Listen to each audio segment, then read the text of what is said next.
Dear students, आज मैं civics का लेसन 5 आपको पढ़ाने जा रही हूँ। जन संघर्ष और आंदोलन। सत्ताधारी स्वच्छंद नहीं है। अपने ऊपर पड़ने वाले प्रभाव और दबाव से वे मुक्त नहीं रह सकते। लोकतंत्र में अमूमन हितों और नजरियों का टकराव चलते रहता है। हितों और नजरियों के इस द्वंद्व की अभिव्यक्ति संगठित तरीके से होती है। जिनके पास सत्ता होती है उन परस्पर विरोधी मांगों और दबाव में संतुलन बैठाना पड़ता है उन्हें। इस अध्याय की शुरुआत में हम जानेंगे कि कैसे परस्पर विरोधी मांगों और दबाव के बीच लोकतंत्र आकार ग्रहण करता है। हम यह भी जानेंगे कि आम नागरिक लोकतंत्र में अपनी भूमिका कैसे निभाते हैं। हम राजनीति को प्रभावित करने के अप्रत्यक्ष तरीके यानी दबाव समूह और आंदोलनों की भी चर्चा करेंगे। लोकतंत्र में सत्ता और शक्ति अपने उसके विभिन्न अंगों और सामाजिक समूहों में विभक्त होती है। सत्ता में रहने वाले लोग विभिन्न प्रकार के दबावों और प्रभावों का सामना करते हैं। लोकतंत्र में भिन्न भिन्न हित और दृष्टिकोण होते हैं जिनके मध्य टकराव की स्थिति पर हमेशा बनी रहती है। सत्ता पक्ष को निरंतर परस्पर विरोधी मांगों और दबाव के बीच संतुलन स्थापित करना होता है। ये स्थितियां लोकतंत्र के स्वरूप ग्रहण करने में अत्यंत महत्वपूर्ण भूमिका का निर्वहन करती हैं। साधारण जनता भिन्न भिन्न तरीके से लोकतंत्र में अपनी भूमिका निभाती है। राजनीति पर सर्वाधिक प्रभाव दबाव समूहों और आंदोलनों का पड़ता है, जैसा कि अभी आपको मैंने बताया, जबकि राजनीतिक सत्ता राजनीतिक दलों द्वारा प्रत्यक्ष रूप से नियंत्रित की जाती है। चलिए हम आपको नेपाल और बोलीविया के जनसंघर्ष के बारे में बात करते हैं। यह कहानी हमें लोकतंत्र की रचना में जनता की भूमिका की याद दिलाती है। नेपाल और बोलीविया में हुए जनसंघर्ष इस बात को सिद्ध करता है कि लोकतंत्र में जनता की भूमिका अत्यंत महत्वपूर्ण होती है। सत्ता में रहने वाले लोग या सरकारें मनमानी नहीं कर सकते। एक सीमा के बाद उन्हें जनता का निर्णय मानना ही होता है। यही लोकतंत्र का मूल मंत्र है। नेपाल में लोकतंत्र का आंदोलन। सन 2006 के अप्रैल माह में नेपाल में एक विलक्षण जन आंदोलन उठा।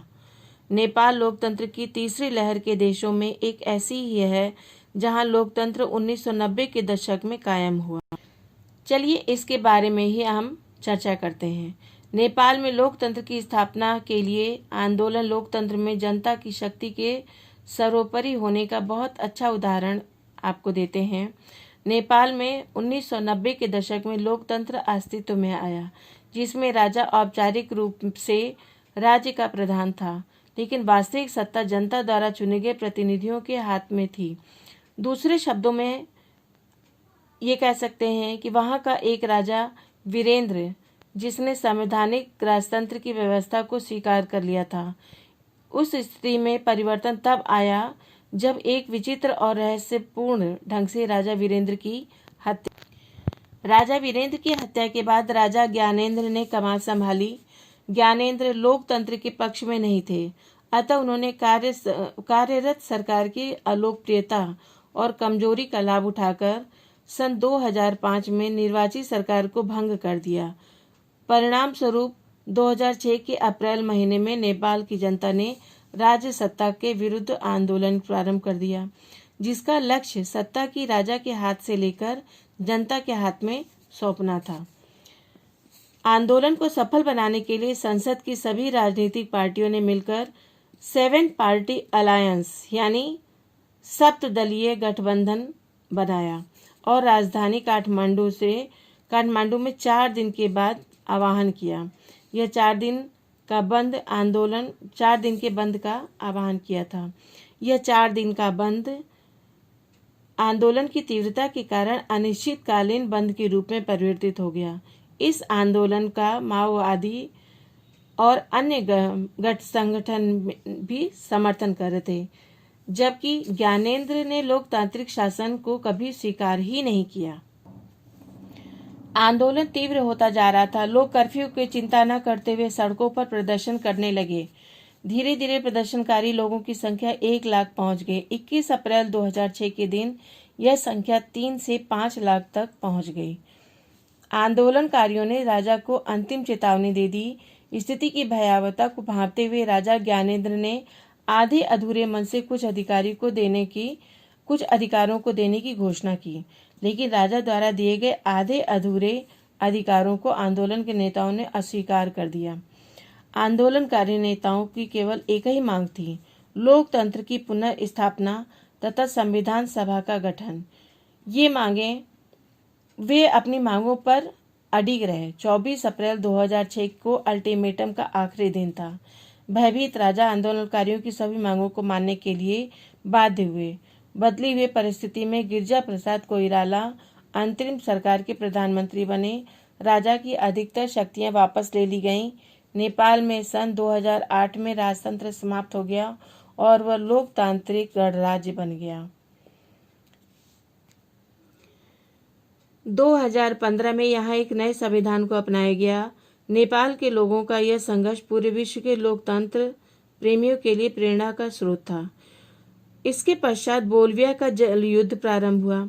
नेपाल तथा पोलैंड की कथाएं लोकतंत्र की स्थापना तथा उसके पुनरुद्धार की बातें बताती हैं। महत्वपूर्ण बात यह भी है कि जनसंघर्ष की भूमिका केवल लोकतंत्र की स्थापना तक ही सीमित नहीं है, बल्कि वह सरकार के जन विरोधी निर्णयों को भी स्वीकार नहीं करता। इस बात को हम बोल्विया के जल युद्ध से समझ सकते हैं। बोल्विया लातिन अमेरिका का एक निर्धन देश, गरीब देश है। जल के लिए बोल्विया का संघर्ष लोकतांत्रिक पद्धति से निर्वाचित सरकार के निर्णय के विरोध में हुआ। विश्व बैंक के दबाव में वहां की सरकार ने नगर पालिका द्वारा की जा रही जलापूर्ति का अधिकार एक बहुराष्ट्रीय कंपनी को बेच दिया। बहुराष्ट्रीय कंपनी को कोचम्बा शहर में जलापूर्ति करनी थी। इस कंपनी ने शीघ्र ही पानी के मूल्य में 4 गुना तक वृद्धि कर दी। अनेक लोगों के पानी का मासिक बिल 1000 तक पहुंच गया, जबकि बोल्विया में लोगों को उस समय औसत आमदनी 5000 रुपये महीना ही थी। इस प्रकार बहुराष्ट्रीय कंपनी द्वारा पानी के बिलों में की गई वृद्धि के विरोध में बोल्विया में एक स्वतः स्फूर्त संघर्ष शुरू हो गया। इस संघर्ष को बोल्विया के जल युद्ध के नाम से जाना जाता है। अप्रैल 2000 में सरकार ने कोचबम्बा शहर में एक सामान्य हड़ताल पर नियंत्रण करने के लिए मार्शल लॉ लागू कर दिया, जिसमें सारी व्यवस्था सेना के हाथ में चली गई।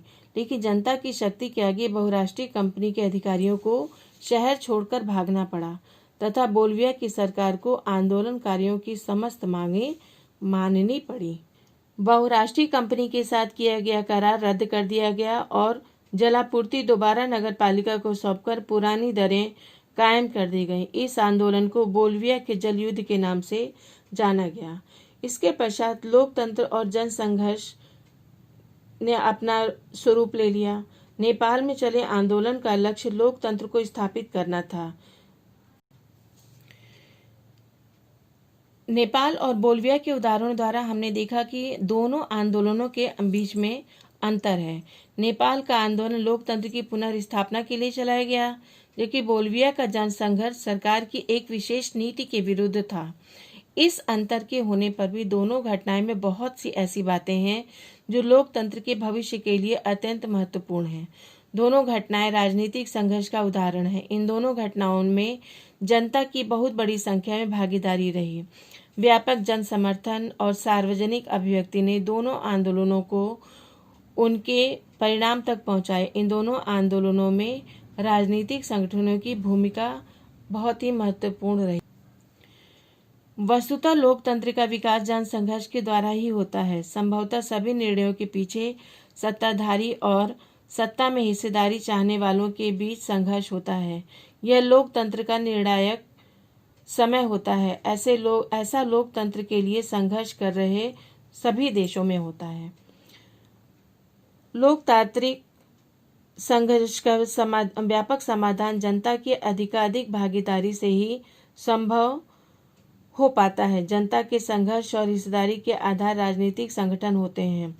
विभिन्न प्रकार के जन संघर्ष या जन आंदोलन में स्वतः स्फूर्ति होने का भाव अवश्य विद्यमान होता है, लेकिन जनता का स्वतः स्फूर्त सार्वजनिक समूह प्रयत्न संगठित राजनीतिकों और राजनीतिक दलों द्वारा ही सफल हो पाता है।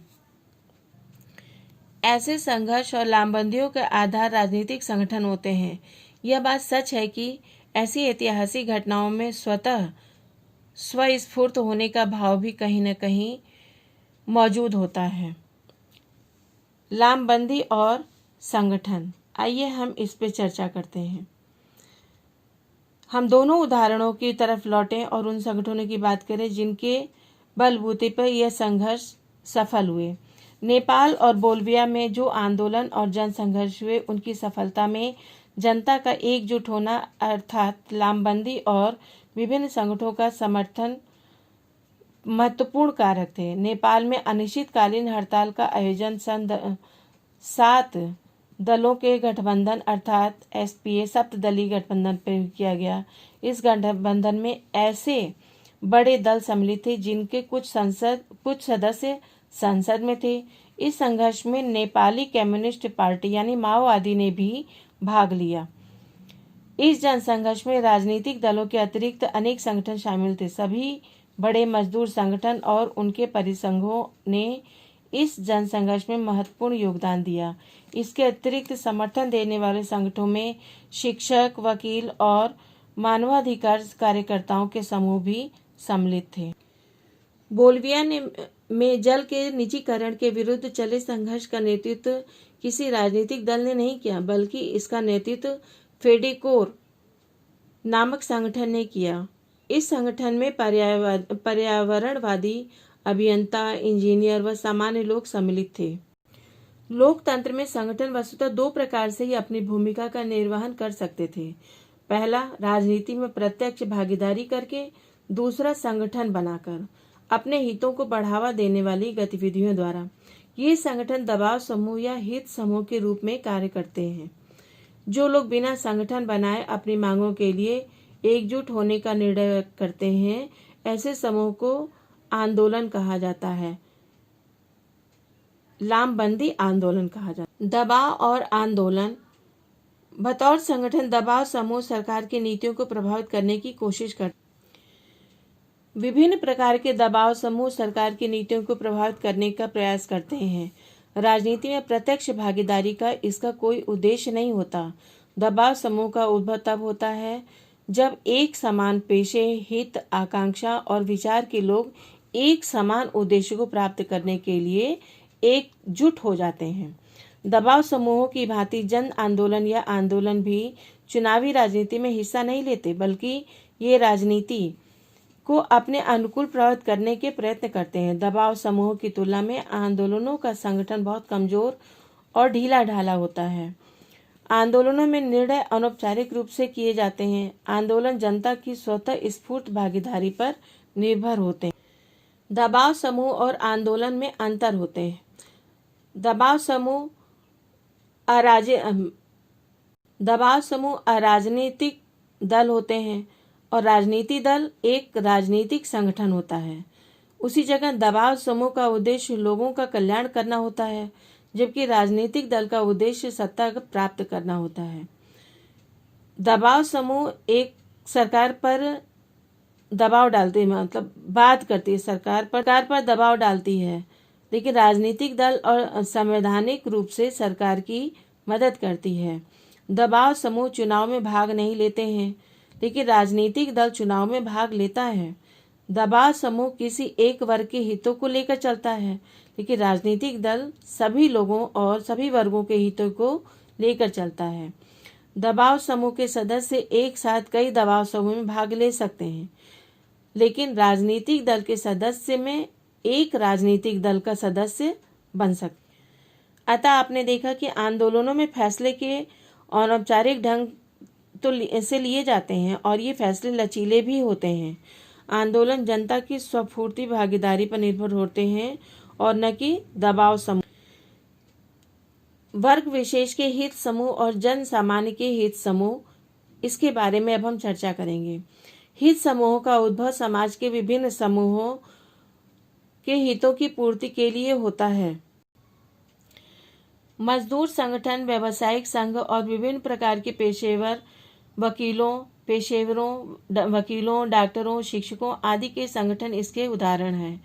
ये हित समूह समाज के विशेष वर्ग का प्रतिनिधित्व करते हैं, इसलिए इन्हें वर्ग विशेषी कहा जाता है। ये हित समूह केवल अपने वर्ग के सदस्यों के कल्याण तक ही सीमित होते हैं। उदाहरण के लिए जैसे भारत नीदरलैंड व्यापार संगठन। जन सामान्य के हित समूह में किसी वर्ग विशेष तक ही सीमित न होकर पूरे जन समुदाय के हितों का प्रतिनिधित्व करते हैं। बोल्विया के फेडेकोर नामक संगठन ने सभी आंदोलनरत लोगों का प्रतिनिधित्व किया। इस प्रकृति के संगठनों को जन सामान्य के हित समूह या लोक कल्याण समूह कहा जाता है। इन संगठनों का लक्ष्य अपने सदस्यों का नहीं बल्कि जन समुदाय का मदद करना होता है। बंधुआ मजदूरी का विरोध कर रहे विभिन्न समूह, सरकारी कर्मचारियों के विभिन्न संगठन इसके उदाहरण हैं। इन समूहों या संगठनों का मुख्य उद्देश्य सामाजिक न्याय और संपूर्ण समाज के लिए सामाजिक समानता को प्राप्त करना होता है।